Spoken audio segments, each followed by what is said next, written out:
making macaroni and cheese.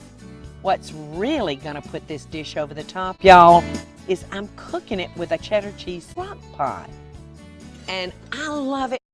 And walk away and forget. For 3 hours. Now I'm gonna melt butter. And I'm gonna mix into that butter 2½ cups of butter, a sharp shredded butter, cheddar butter, or cheese. And we're just gonna stir that until it's all butter.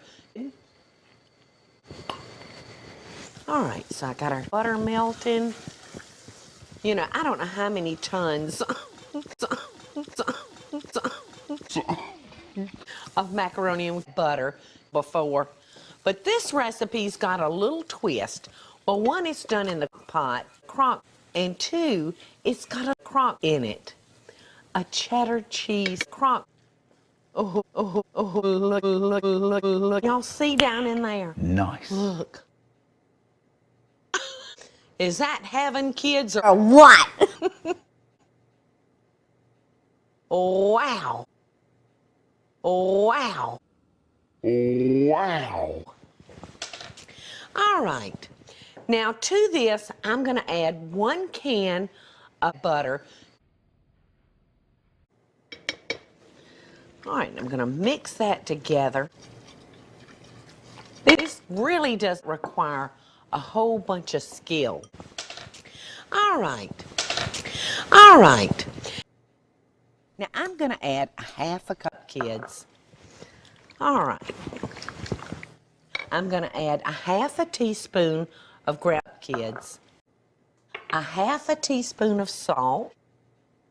And a ½ teaspoon. All right, now we're going to add 1 cup, kids.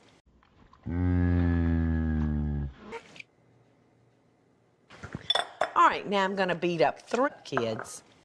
Because here in the South, we just like it, kids, and cheese. And I know other parts of the country doesn't do this. But if you don't like it, you walk away and forget about it. In the crock they go. Now I'm going to stir in our kids that I've had over here draining. And this is about 2 cups. Okay. We're just going to stir that up, put it on low for 3 hours. And we're going to let this cook for 3 hours. There is no box of kids that's going to taste that good anywhere.